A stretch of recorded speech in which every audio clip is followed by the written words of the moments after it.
Hey guys, back again. I just wanted to make a quick video to say I think so far, looking at everything, Donald Trump is going to win the 2020 presidential election in a landslide. The reason I think that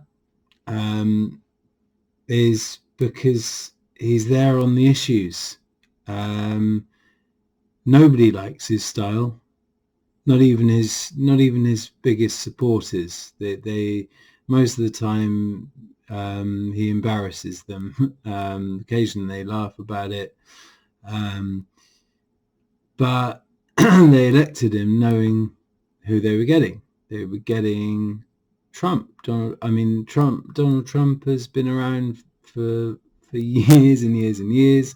He did 10 years on Apprentice. And when you elect Trump, what did anybody expect? Did they expect him to just as soon as the inauguration just suddenly turn into a statesman? No. You elect Trump, you get Trump.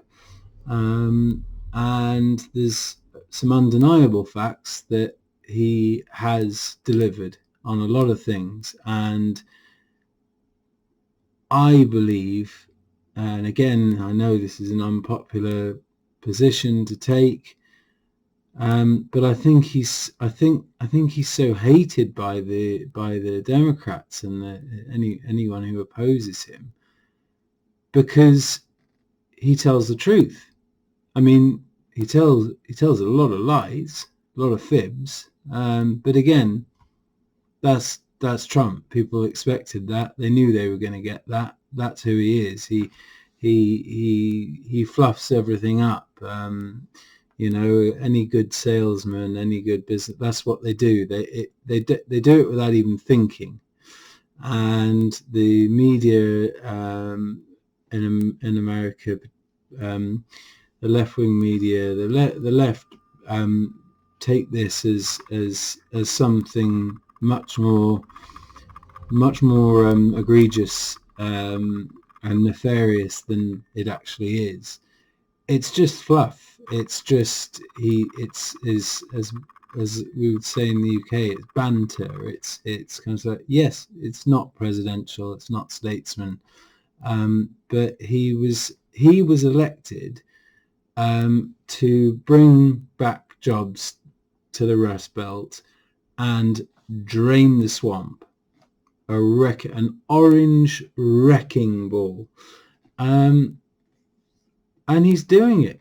He's doing it, and he's proving it. And what's so frustrating is the left can't see this for what it is. They seem to have a blind spot.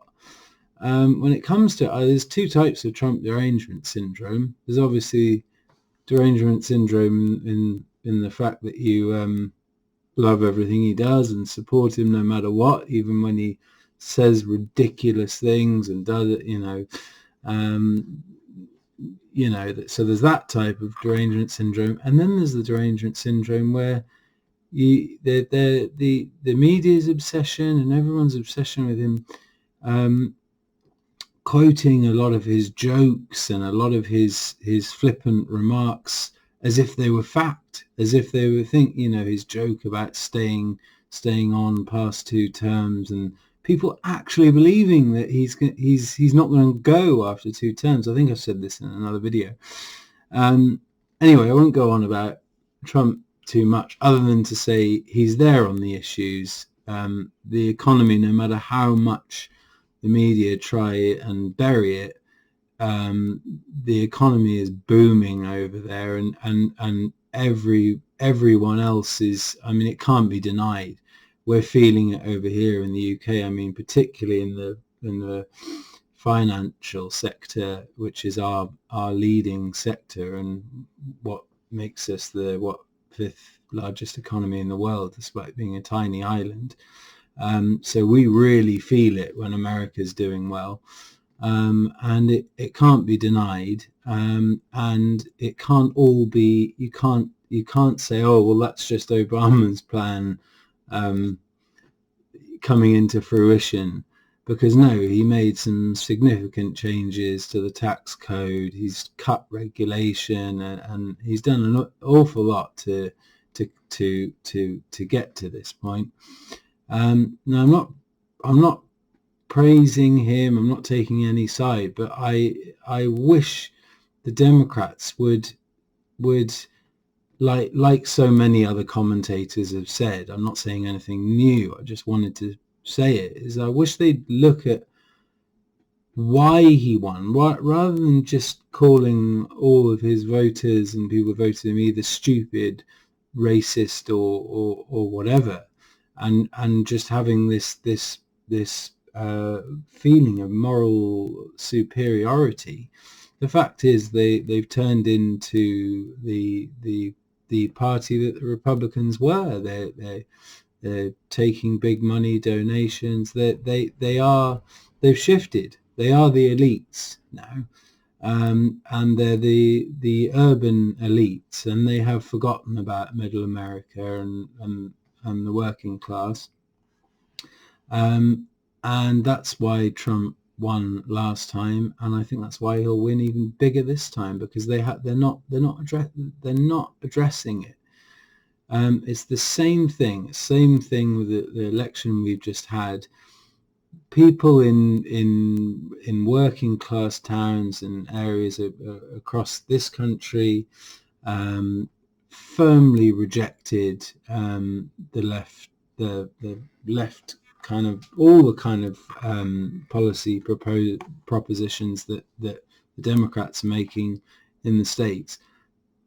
Firmly rejected it because they don't understand half of this intersectional modern stuff, and their worlds apart, and they just care about their families, about being able to save, yes, healthcare's a big deal, but if they're able to make that affordable, and they're not interested basically in a lot of these social issues, and they are the voting bloc. As we saw, Hillary got the popular vote because of California and New York, because they're massively populated and they are woke, and they only vote blue, no matter who the candidate is. So it wasn't just because they had a poor candidate last time. It was because Trump tapped into something that the Democrats are still failing to register and failing to see. And so that portion of the country and that electorate also see straight through all these weird attempts. Impeachment. Why try impeachment just before a general election? That just makes it that's just an admission basically that you can't beat the guy. A lot of the candidates just say, oh, it's about beating Trump. I mean, you're already saying basically Trump's this behemoth that just can't be beaten. He's not. I mean, any half-decent politician with good ideas, appealing to the right demographic and saying the right things, moving, you can win from left of centre and right of centre. That's been the rule of politics for the last, since I've been alive and before, from what I've studied. So why would that ever change? This is what I don't get either about these new far left people that are joining, because presumably they've also studied this a lot of them must have studied this, and they must know this, that you only win from the centre ground, whether it be left of centre or right of centre. And that's what the Dems have to do in order to win. Otherwise they will lose. And why they don't bring Tulsi in particular into the game, I mean, why isn't she even registering for debates? It's nuts. What is that about? I mean, the whole point about politics and democracy is you allow debates. What? So if you don't hit a certain figure, you don't qualify for a debate. Anyone who is running for high office should be able to debate. That is democracy. So again, people see that as a scandal. People just see through this stuff. And I know that any of you watching are just either firmly disagreeing with me and thinking I'm an a-hole, or you know this and agree with my frustration. But maybe I don't know, something, maybe a coalition of us YouTubers. I mean, I'm a very, very early budding YouTuber. Maybe some bigger YouTubers need to get together and just make an appeal to the Democrats and tell them that this is not about Trump. This is about, you've got to remember about the voters, because now they're losing the whole demographics thing. They're losing that argument as well, from some of the stuff I've read recently. So God damn it, get Tulsi onto the debates.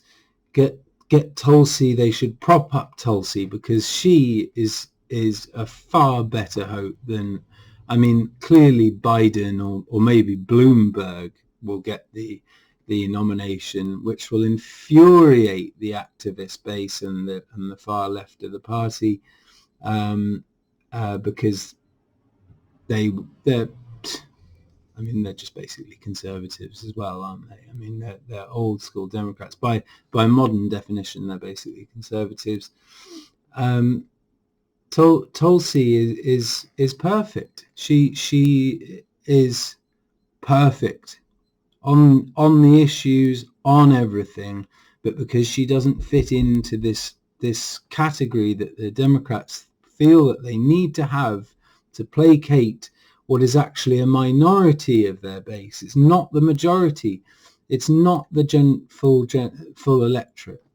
So they will lose that way. Get Tulsi into the game. Get Yang into the debate and get some proper debate happening, rather than just fighting for points on intersectionality and diversity and wealth redistribution and Medicare for all, and talk about